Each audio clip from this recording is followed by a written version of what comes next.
Atul Khare, secrétaire général adjoint à l'appui opérationnel des Nations Unies, était en visite au Mali du 4 au 7 août 2023 afin d'apporter son soutien à la MINUSMA dans le cadre du processus de réduction des effectifs et de retrait d'ici au 31 décembre 2023. Lors de cette visite, il a été reçu en audience par le Premier ministre Choguel Kokala Maïga en présence du chef de la MINUSMA El Gassimouane. Cette rencontre avait pour objectif de discuter du retrait de la mission onusienne. J'ai eu l'opportunité de présenter mes respects à son Excellence et de chercher son avis pour assurer que le retrait ainsi que la phase de liquidation qui la suivra doit être dans les meilleures conditions de sécurité, bien coordonnées, bien ordonnées et pour le bénéfice du peuple malien.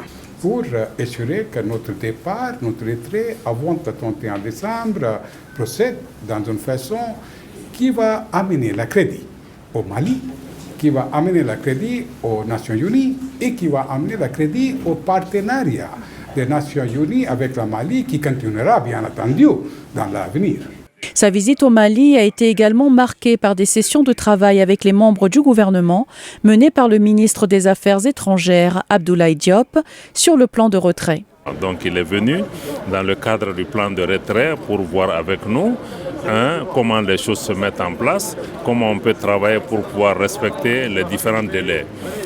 Naturellement, nous apprécions cette visite et nous sentons un engagement réel de sa part pour tout faire pour que ça soit une réussite et pour le Mali et pour les Nations Unies. Durant son séjour au Mali, Atul Khare s'est rendu dans la ville de Tombouctou pour rencontrer le personnel civil et en uniforme de la MINUSMA, ainsi que les autorités locales et religieuses, parmi lesquelles figurait l'imam de la grande mosquée de Tombouctou.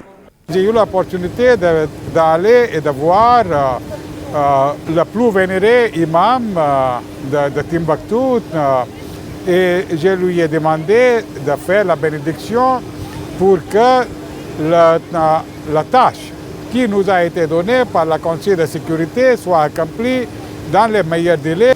Et M. l'imam m'a assuré que la bénédiction d'Allah sera toujours avec nous. Atul Khare a saisi l'opportunité de ces rencontres pour exprimer sa gratitude envers les pays contributeurs de troupes et de personnel de police. Il a aussi eu l'occasion d'aborder la question de la gestion des camps et des équipements, ainsi que le soutien aérien pour les convois de rapatriement, et a rendu hommage à la mémoire des casques bleus qui ont perdu la vie dans la quête de la paix au Mali.